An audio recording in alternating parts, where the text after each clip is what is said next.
Many thanks for your company. The court case involving 10 persons who were arrested in the Western region last month for indulging in illegal mining has been adjourned. 5 Chinese nationals and 5 Ghanaians were arrested after they were caught in Galamsey activities.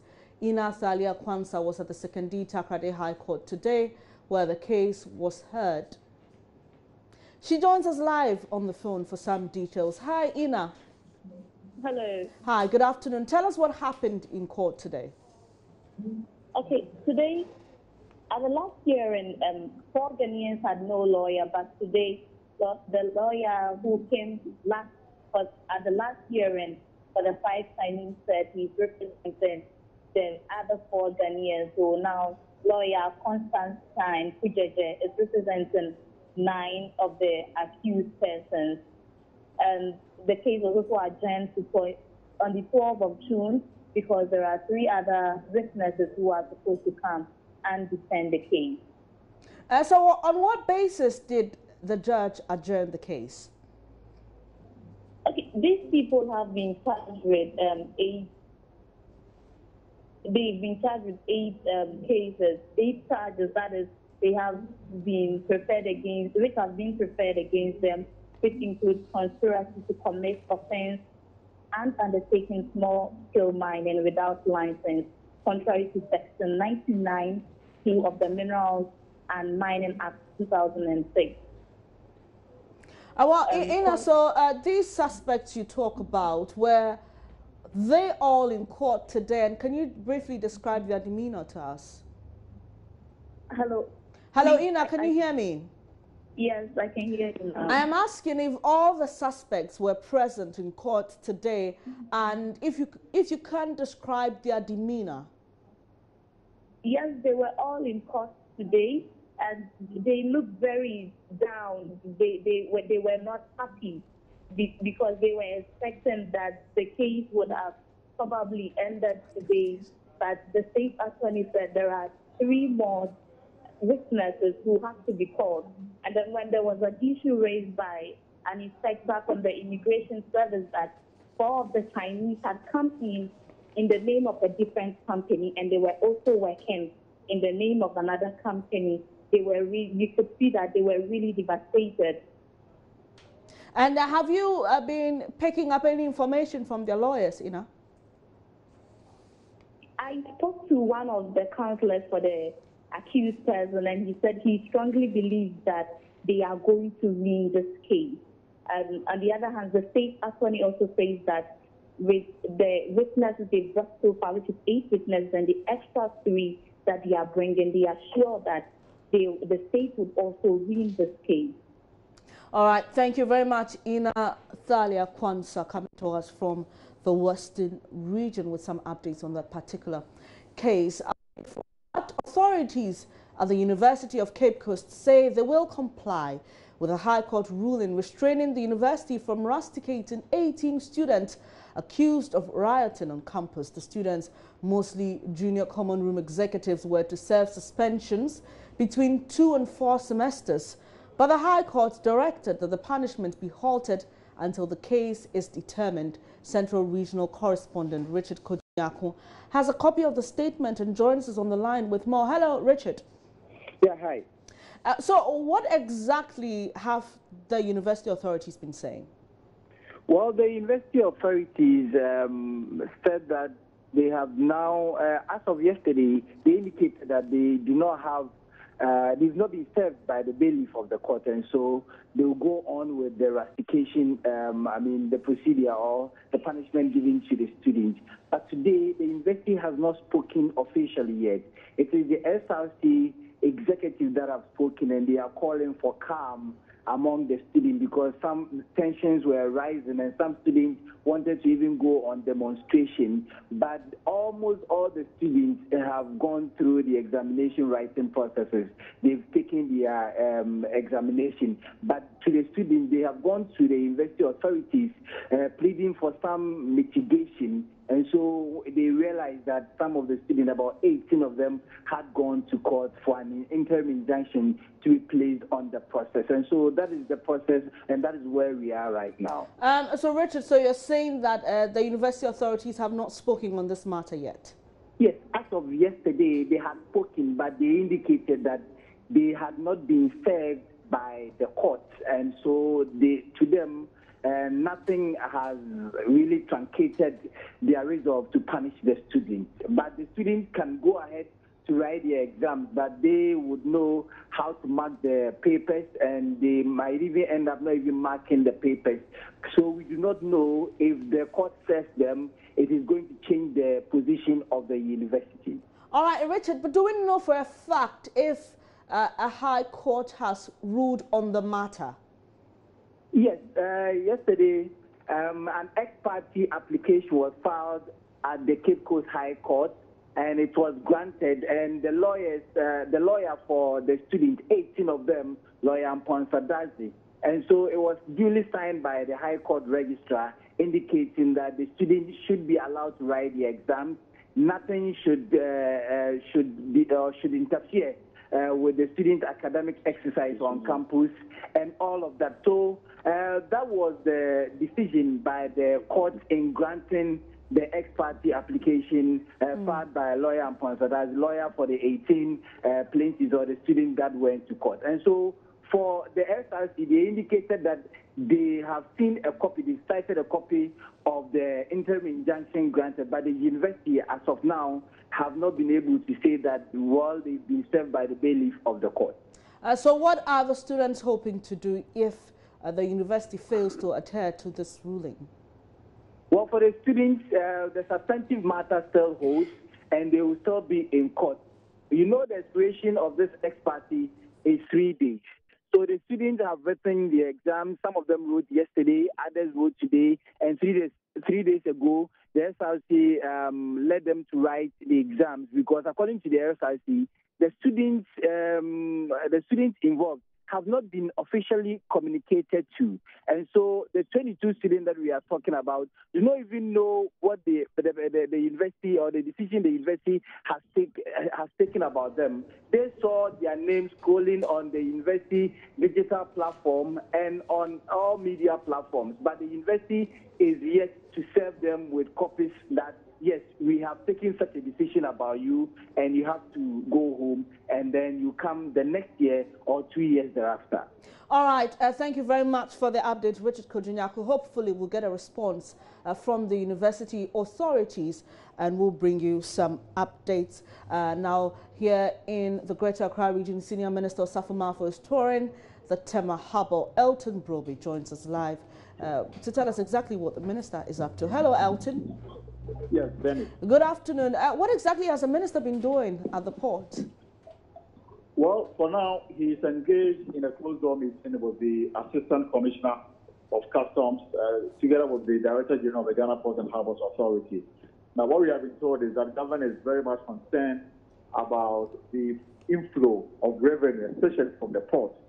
And more importantly, when the Ghana Revenue Authority was unable to hit the 7.6 billion Ghana cedis first target revenue, they were able to, collect 7.3 billion Ghana cedis as again a target of 7.6 billion Ghana cedis, leaving a shortfall of 215 million Ghana cedis. Now, the government is concerned about this particular development, more especially when GRA has a target of 34 billion Ghana cedis to collect by the end of this year. According to Osafo Marfo, he is here to interact with the managers of the port, especially Customs and GPH. They are looking at innovative ways of addressing loopholes identified in the collection of revenue. After the closed-door meeting, what I've been told is that they will hold a general meeting at the conference hall of the Ghana Ports and Harbour Authority, and it will be all the sector heads will be here. They will tell them exactly government position on this particular matter, especially so when government is implementing some reforms that is expected to take place on the 1st of September. One key among them is the automation of the port itself, where they will do away with paper transactions here. The 12th will go paperless from September 1. Also, they are looking at implementing a proper single window project that will ensure that duplication of functions is done away with in the collection of revenue. So these are some of the issues that he's telling to the officials here.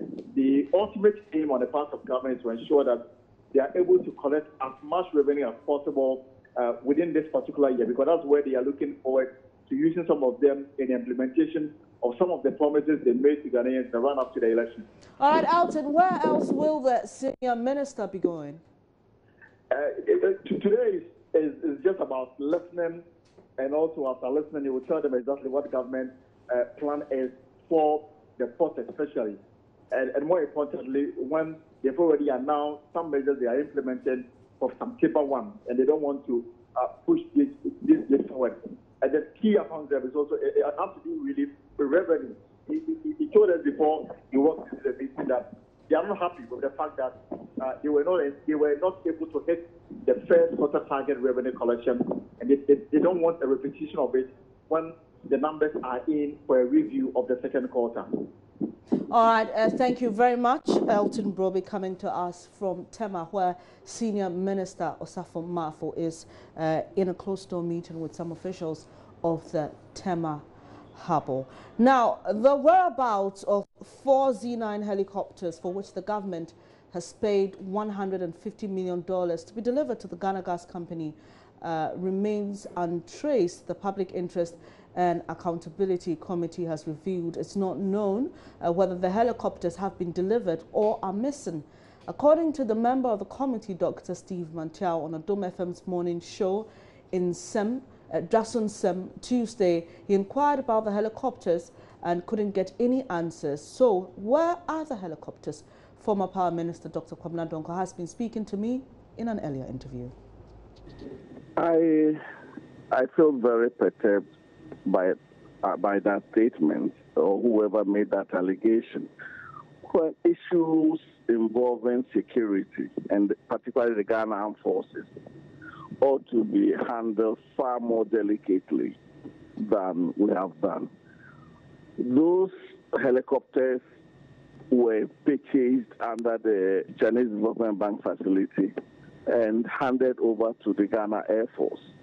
Some of us were there at the commissioning to be used for a number of purposes, including rescue and also to be used in terms of tracking the Ghana gas pipelines in terms of emergencies.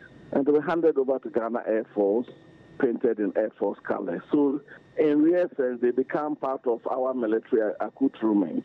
If any journalist or any public official is making a claim that they are missing, has that person spoken to the Ghana Air Force? It has very serious security implications. It means our military assets can just go missing. Have they landed in the hands of terrorists? Have they landed in unauthorized hands? These issues impugn the integrity of the Ghana Armed Forces and the nation as a whole. And that is my major concern. 4 helicopters were handed over to the Ghana Air Force. Has anybody contacted the Ghana Air Force? Do you know where the helicopters are being kept currently, sir? I was at a ceremony when they were handed over to Ghana Air Force. When we hand over assets to Ghana Armed Forces and you claim you can't find them, the first place you go is to Ghana Armed Forces. Have they denied taking custody of them? I don't think they have. You see, these are military assets. That is my worry, and therefore should not be subjected to this NDC, MPP partisanship. Who exactly owns the aircraft, the Air Force or Ghana Gas? The aircraft were purchased under the Ghana Gas facility. Remember, there was a security task force, oil security task force, was set up, which included Ghana Air, Ghana Navy, and other players, Ghana Maritime Authority, Petroleum Commission, etc. I was there at Petroleum Commission. And one of the requirements was that they needed these helicopter assets to patrol both the pipelines, the onshore and offshore pipelines, and also for search and rescue operations. Every oil-producing country has its own search and rescue assets and processes and protocols. So, yes, this was purchased under the Ghana Gas loan, but handed over to Ghana Air Force as a contingent part of the Oil Defense Committee. You just heard Dr. Kwabena Donkor, former Power Minister, speaking to me on that particular subject. You're watching Joy News today. We'll take a quick break. When I come back, I'll be telling you the story how police in the Ashanti region arrested a fetish priestess at Barikesi for allegedly recruiting girls for prostitution. Details shortly.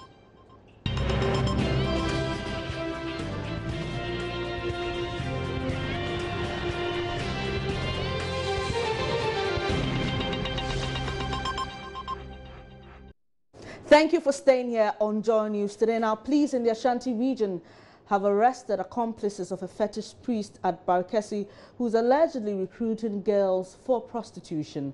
Nana Masewa alias Isuabna Komfo and an accomplice, Christopher Wusu, are also cited for engaging in unlicensed traditional medical practice. They are among 4 suspects, one of them an ex-convict, being held for various crimes, including murder. Kwesi Deborah reports. Nana Sewa and her accomplice were arrested in separate locations following complaints from Traditional Medicine Practitioners Council. A search at her residence led to discovery of used and unused condoms, as well as a fake license bearing her name. Some herbal products were found at Christopher's home at Esufwa.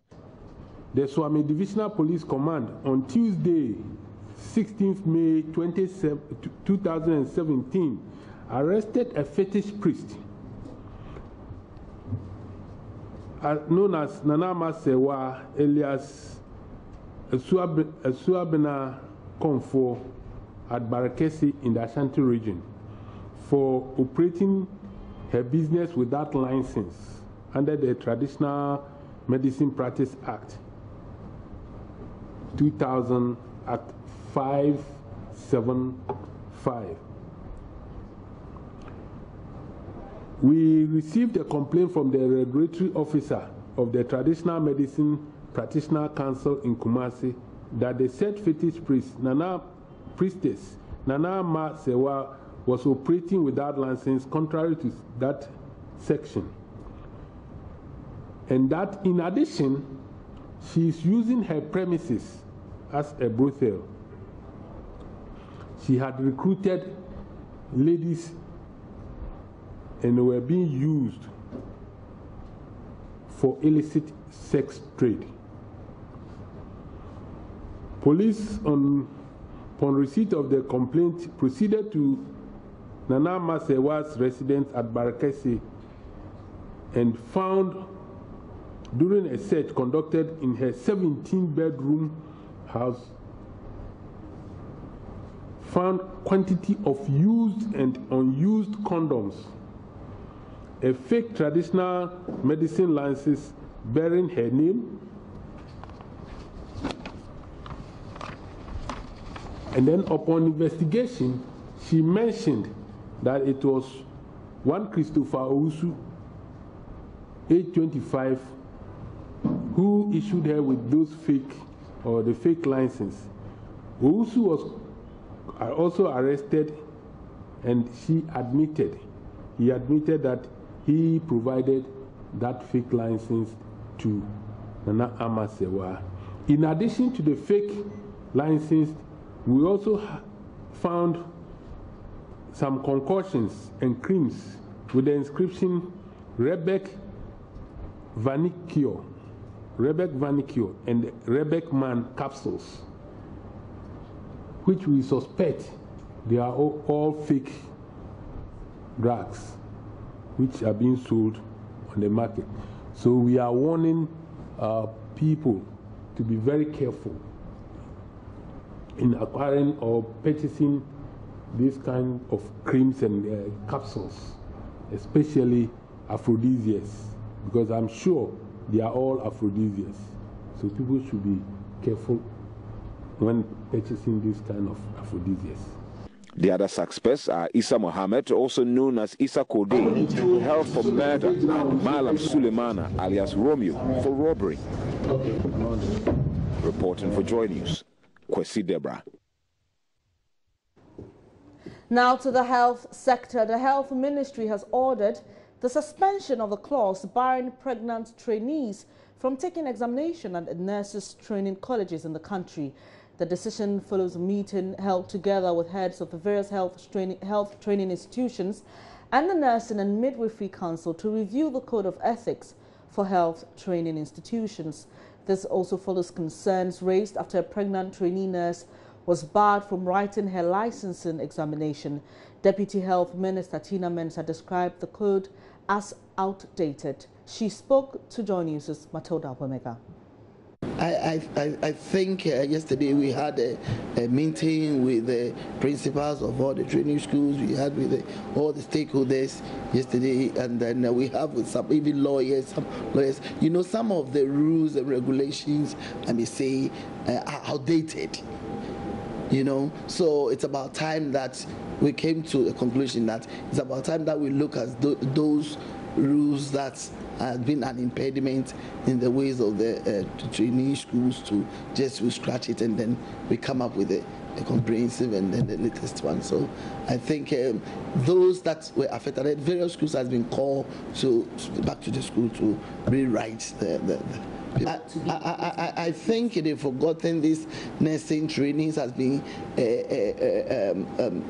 upgraded to be tertiary. You know, in tertiary school, you don't buy anybody that, like you're saying, we are adults at tertiary school. You don't buy anybody who is pregnant. All these laws were, I mean, previous laws. Deputy Health Minister Tina Mensah. The Asante Guinea's wife is passionately appealing for renewed corporate and individual response to the Save a Child, Save a Mother project at the Konfanochi Teaching Hospital. Lady Julia Osei Tutu's appeal comes ahead of Sunday's fundraiser in Kumasi for the construction of a new mother and baby unit to ease congestion at the existing facility. I'm sure you are aware of the tragic story of the mother and baby unit of Konfanochi Teaching Hospital in Kumasi, and the many pregnant women and their babies who die needlessly due to the lack of space and the resulting congestion. The recent Joy News documentary, Next to Die, captured the heart-rending story in a manner that no doubt shook the conscience of the nation. I am pleased to say that after many heartbreaking years, we finally see light at the end of the tunnel for mothers and their unborn children. The First Lady, Her Excellency Mrs. Rebecca Akufo-Addo, has launched an initiative with the support of the Multimedia Group and the collaboration of Menchia Palace to raise funds for the construction of a one-story maternity block at the unit. This will immediately ease the congestion at the unit and save the lives of many pregnant women and their babies. I do not believe there can be any heart which has not been or will not be touched by the cries of the dying babies and their mothers. This is an opportunity for us to respond to those cries and reduce the needless deaths. I urge you all, captains of business and industry, corporate institutions, NGOs, all who care for our nation and for the lives of our mothers and children, to contribute generously to save them. Save them now. Save a mother.